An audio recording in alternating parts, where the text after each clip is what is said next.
Hello વિદ્યાર્થી મિત્રો, આજે આપણે ધોરણ 7 ગુજરાતી જે 2024માં નવું પાઠ્યપુસ્તક આવ્યું છે તેનો બીજો પાઠ ગુપ્તદાન તેના સ્વાધ્યાયની પ્રવૃત્તિ આપણે જોઈ રહ્યા છીએ.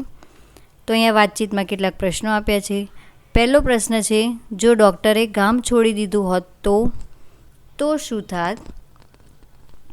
ડૉક્ટરે ગામ છોડી દીધું હોત તો ગામના લોકોને ડૉક્ટરનો લાભ ન મળ્યો હોત, ભીખા શેઠ જેવા દાનવીરનો ભેટો ન થયો હોત અને લોકોની સેવાના કાર્યોનો લાભ ન મળ્યો હોત. પ્રશ્ન બીજો, તમારી શાળામાં લોક સહકારથી કયા કયા કાર્યો થાય છે? અમારી શાળામાં તિથિ ભોજન, સફાઈ કામ, પ્રાર્થના, નોટબુક સહાય, પરબની સુવિધા અને ભોજન વગેરે જેવા લોક સહકારના કાર્યો થાય છે. પ્રશ્ન 3, તમને કોઈએ ક્યારે મદદ કરી છે? ક્યારે?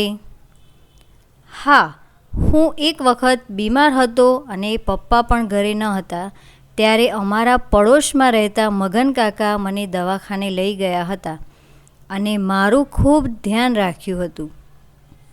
પ્રશ્ન 4, તમે તમારા મિત્રો સાથે કઈ કઈ વસ્તુઓ વહેંચો છો? તો આપણે લખી શકીએ કે હું મારા મિત્રો સાથે નાસ્તો અને જમવાની વસ્તુઓ વહેંચું છું અને મારા સુખ દુઃખ પણ વહેંચું છું. પ્રશ્ન 5, તમારા ગામમાં સૌના સહકારથી કયા કયા કામો થાય છે? તો આપણે જવાબ લખીશું, અમારા ગામમાં સૌના સહકારથી સખી મંડળ, પુસ્તકાલય, ગ્રામીણ બેંક, દૂધ સહકારી મંડળી તથા આંગણવાડી જેવા કામો થાય છે. પ્રશ્ન 6, જો ભીખા શેઠે મદદ ન કરી હોત તો? જો ભીખા શેઠે મદદ ન કરી હોત તો ગામમાં અને ગામની આસપાસ જે મેલેરિયા ફેલાયો હતો એ માટે દવા ઇન્જેક્શન ખૂટી ગયા હોત, તે લાવી શકાયા ન હોત અને જો એ સમયસર ન મળત તો ડૉક્ટર લોકોની સારવાર અને સેવા ન કરી શક્યા હોત. પ્રશ્ન 7, તમે ક્યાંય ગયા હોવ અને તમને ત્યાં ન ગમ્યું હોય એવું બન્યું છે? શા માટે? તો તમે ક્યાંક ગયા હો અને તમને ત્યાં ન ગમ્યું હોય એના વિશે પણ તમે લખી શકો અથવા આ રીતે લખી શકો કે મારે શાળામાંથી મિત્રો સાથે પ્રવાસે જવું હતું પણ પપ્પાએ મને ના કહી અને અમારા કુટુંબનો પ્રવાસ ઊભો કરી મને લઈ ગયા, તેથી મને ત્યાં ન ગમ્યું. પ્રવૃત્તિ 2, પાઠમાંથી પસંદ કરેલ વાક્ય જેવો અર્થ ધરાવતા વાક્ય સામે ખરાની નિશાની કરો. પહેલું વાક્ય આપ્યું છે, તમે તો આ દુખિયારાના બેલી છો. તો સાચું વાક્ય થશે, તમે દુઃખી વ્યક્તિઓ પ્રત્યે ઉદાર છો. શેઠનો હાથ બંધાઈ ગયો હતો, એટલે કે શેઠથી પૈસો વપરાતો ન હતો. ત્રીજું વાક્ય, ફૂલ નહીં તો ફૂલની પાંખડી આપવા આવ્યો છું, એટલે કે જરૂરિયાત વધુ છે પણ હું મારી શક્તિ પ્રમાણે આપું છું. પ્રવૃત્તિ 3, આપેલા વાક્યો કોણ બોલી શકે તે પાઠના આધારે લખો. પહેલું વાક્ય, દાન એવી રીતે કરવું કે કોઈને ખબર ન પડે. તો આ વાક્ય સાધુ મહારાજે કીધેલું છે એવું પાઠમાં આવે છે. બીજું છે, હું દુનિયાથી દૂર ફેંકાઈ ગયો. ડૉક્ટર. ત્રીજું વાક્ય, મારી મદદ વિશે કોઈને જણાવતા નહીં. ભીખા શેઠ. દવાખાનું કરવા માટે મકાનની જરૂર છે. ડૉક્ટર. પ્રવૃત્તિ 4, આપેલા વાક્યો ખરા છે કે ખોટા તે જણાવો. પહેલું વાક્ય, ભીખા શેઠ કંજૂસ હતા. ખોટું. બીજું વાક્ય, ડૉક્ટરને લાગ્યું કે એમણે શેઠને અન્યાય કર્યો છે. ખરું. ભીખા શેઠે ડૉક્ટરને ફાળામાં એક પણ રૂપિયો ન આપ્યો. ખોટું. શેઠાણી પણ શેઠને કંજૂસ જ માનતા હતા. ખરું. ડૉક્ટરને ગામમાં બધી જ સગવડ મળી રહી હતી. ખોટું. પ્રવૃત્તિ 5, નીચેની ઘટનાઓને યોગ્ય ક્રમમાં લખો. તો અહીંયા કેટલાક વાક્યો આપ્યા છે, તેને આપણે યોગ્ય ક્રમમાં ગોઠવવાના છે. તો પહેલું વાક્ય થશે, મારી ગંગાપુરમાં ડૉક્ટર તરીકે નિમણૂક થઈ. બીજું વાક્ય, મેં ગામમાં મારું મન મનાવી લીધું.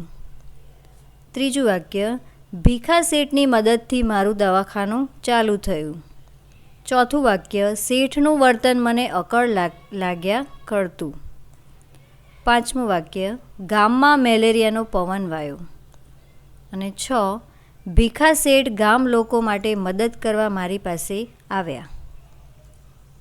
પ્રવૃત્તિ 6, કૌંસમાં આપેલા શબ્દોમાંથી યોગ્ય વિકલ્પ પસંદ કરી ખાલી જગ્યા પૂરો. તો અહીંયા કેટલાક શબ્દો આપ્યા છે, ઘૂસ્યા, આનંદ સાથે, ઇનામ, જોરથી, અવ્યવસ્થિત, સંમતિ, કદરૂપી, ધીમેથી અને દાખલ થયા. તો આ શબ્દનો ઉપયોગ કરીને આપણે ખાલી જગ્યા પૂરવાની છે. પહેલું આપ્યું છે કે ઘરમાં બધી વસ્તુઓ લગર વગર એટલે અવ્યવસ્થિત પડી હતી. બીજું વાક્ય, એમની વાત સાંભળી ભીખા શેઠ ખડખડાટ એટલે કે જોરથી હસી પડ્યા. ત્રીજું વાક્ય, ભીખા શેઠ દવાખાનામાં પ્રવેશ્યા. તો પ્રવેશ્યા એટલે દાખલ થયા. ચોથું વાક્ય, ભીખા શેઠની વાત આખા ગામે સહર્ષ એટલે કે આનંદ સાથે વધાવી લીધી. પાંચમું વાક્ય, ગામ લોકો હકારમાં માથું ડોલાવીને અનુમોદન એટલે કે સંમતિ આપતા હતા. પ્રવૃત્તિ 7, ફકરામાં જરૂરી સુધારા કરી ફરીથી લખો.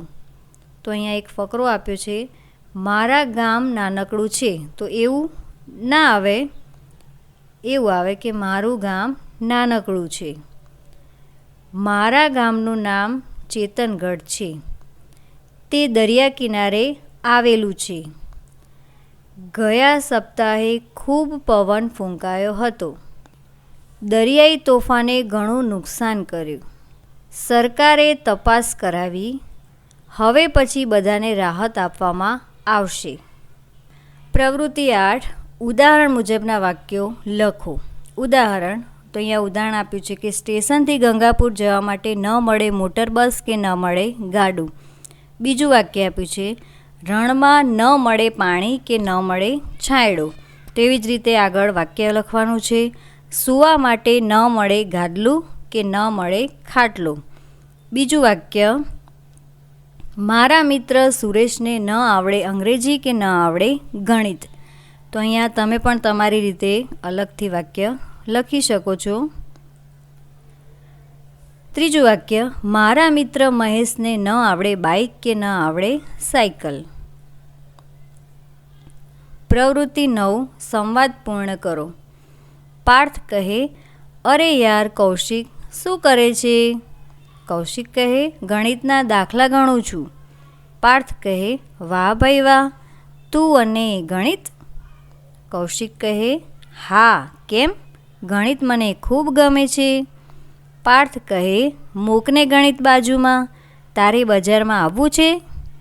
કૌશિક કહે, બજારમાં કેમ? પાર્થ કહે, અરે મિત્ર, મોબાઈલનું ચાર્જર લેવું છે. કૌશિક કહે, હા, મારે પણ મોબાઈલ લેવો છે. પાર્થ કહે, તો ચાલ જલ્દી બજાર જઈએ. કૌશિક કહે, લે, હું સાયકલ લઈને હમણાં જ આવું છું. પ્રવૃત્તિ 10, આપેલ ચિત્રમાં બંને પાત્રો વચ્ચે શી વાતચીત થતી હશે અનુમાન કરો અને લખો. તો અહીંયા ચિત્રને આધારે તમારે સંવાદ લખવાનો છે. તો એ સંવાદ પણ તમે તમારી રીતે લખી શકો છો. સ્ત્રી કહે, અરે ભાઈ, તમને આ શું થયું? પુરુષ કહે, કાંઈ નહીં, એ તો જરા બાઇક પરથી પડી ગયો હતો. સ્ત્રી કહે, તે બાઇક પરથી કઈ રીતે પડી ગયા? પુરુષ કહે, ગાયને બચાવવા જતાં આમ બન્યું. સ્ત્રી કહે, ડૉક્ટર પાસે ગયા તો શું કહ્યું? પુરુષ કહે, ડૉક્ટર સાહેબે 3 ટાંકા લીધા છે અને આરામ કરવાનું કહ્યું છે. તો સ્ત્રી કહે, ડૉક્ટરે કહ્યું છે તો આરામ કરજો, કાંઈ કામકાજ હોય તો કહેજો. પુરુષ કહે, ચોક્કસ, તમારો ખૂબ ખૂબ આભાર. પ્રવૃત્તિ 11, શિક્ષકે આ એકમના છેલ્લા ફકરાનું શ્રુત લેખન કરાવવું. તે પછી વિદ્યાર્થીઓ પાસે જોડીમાં શ્રુતલેખનની તપાસણી કરાવવી. તો અહીંયા શ્રુતલેખન લખવાનું છે, તમારા શિક્ષક કહે તે પ્રમાણે. પ્રવૃત્તિ 12, પ્રશ્નોના જવાબ લખો. પહેલો પ્રશ્ન, ડૉક્ટરને પોતાની નિમણૂક કાળા પાણીની સજા જેવી કેમ લાગી? ડૉક્ટરની જે ગામમાં નિમણૂક થઈ તે ગામ સ્ટેશનથી 16 કિલોમીટર દૂર હતું. ત્યાં ન મળે બસ કે ન મળે ગાડું. નદી નાળાવાળો રસ્તો, ઘોડા પર સામાન મૂકીને આવજાવ કરવી પડે. ટપાલની તકલીફ, અઠવાડિયામાં 3 દિવસ આવે. તેથી ડૉક્ટરને પોતાને નિમણૂક કાળા પાણીની સજા લાગી. બીજો પ્રશ્ન, ભીખા શેઠ કોને મિથ્યા મોહ માનતા હતા? જમણા હાથે કરેલા દાનની ડાબા હાથને ખબર પડવી ન જોઈએ એવું એક સાધુએ ભીખા શેઠને કહેલું. એટલે જ્યારે શેઠાણીએ એમને કંઈક નામના કરવાનું કહ્યું ત્યારે ભીખા શેઠને એમ કરવામાં મિથ્યા મોહ જ લાગતો. ત્રીજો પ્રશ્ન, ડૉક્ટર સાહેબે ભીખા શેઠને કેમ કંજૂસ માની લીધા? તો ભીખા શેઠ દુકાનદાર હતા અને ધીરધાર પણ કરતા હતા. ધનવાન હતા પણ પાઈ માટે મરી જતા હતા. ગામમાં મેલેરિયા ફેલાયો ત્યારે સરકારી દવાખાનામાં દર્દીઓના પ્રમાણમાં દવાઓ ઓછી હતી. આથી ડૉક્ટર સાહેબે ગામના આગેવાનોને મદદ માટે ભેગા કર્યા. સૌ એકબીજાની સામે જોઈ વિખરાઈ ગયા. ત્યારે ભીખા શેઠ પણ કંઈ ન બોલ્યા. તેથી ડૉક્ટર સાહેબે ભીખા શેઠને કંજૂસ માની લીધા. પ્રશ્ન 4, ભીખા શેઠ સાદગીથી રહેતા હતા તેનું તેઓ પોતે કયું કારણ આપે છે? તો ભીખા શેઠ જીવનમાં સાદગીથી જીવે છે, કરકસર કરે છે. તેનું કારણ આપતા તેઓ કહે છે, ગરીબાઈમાં સડતા લોકોને જોઉં હું મોજશોખ સી રીતે કરી શકું? તેમને શરીર ઢાંકવા ગાભોય ન હોય ત્યાં હું નવા લુગડા કેવી રીતે પહેરું? જેને ખાવાનું એ ન મળતું હોય ત્યાં હું ઘડિયું કેવી રીતે ખાવા બેસું? આ એકમમાં તમને સૌથી વધુ કયું પાત્ર ગમ્યું? કેમ? આ એકમમાં મને ભીખા શેઠનું પાત્ર ગમ્યું. ભીખા શેઠ કરકસરિયા છે, સાદગીથી જીવે છે, કંજૂસ લાગે છે પણ તેમનું હૃદય કરુણાથી ભરેલું છે. કીર્તિની ક્યારેય ઈચ્છા રાખી નથી. ગુપ્ત રીતે દાન કરે છે.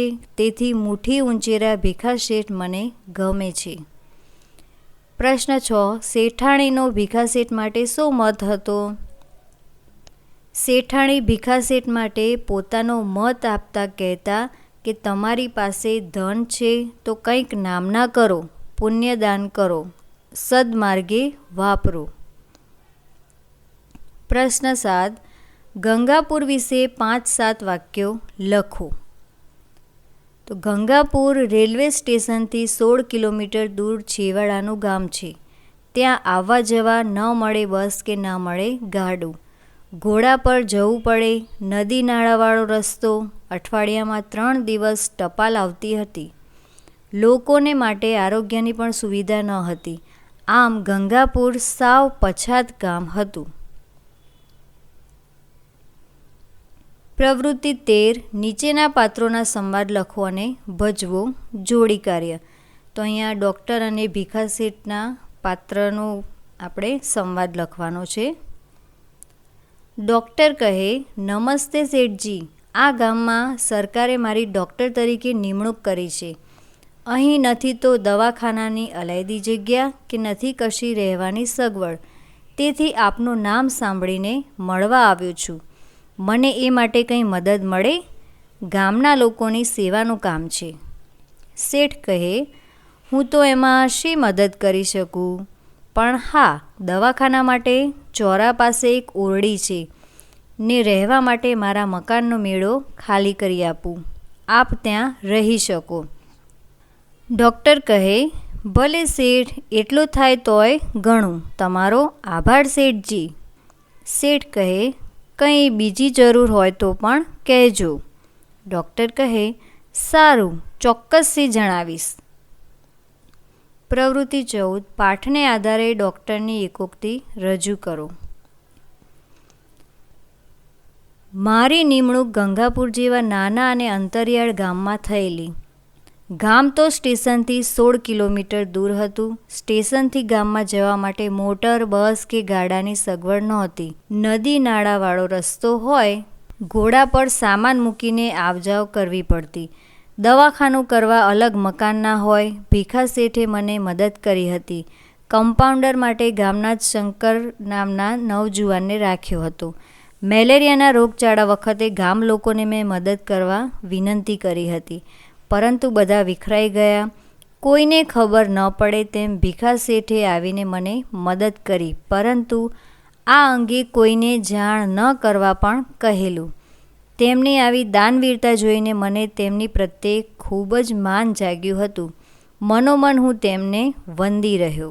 પ્રવૃત્તિ 15. મોટેથી વાંચો. વડીલો અને શિક્ષકોની મદદથી ગુજરાતીમાં તેનો અર્થ લખો. અહીંયા તમને દુહા આપેલા છે હિન્દીમાં, અને તેનું આપણે ગુજરાતીમાં અર્થ લખવાનો છે. પહેલું છે, રહી મન વે નર મર ચૂકે જો કુછ માંગન જાહે, ઉનસે પહેલે વે મુએ જીન મુખ નિકલત નાહી.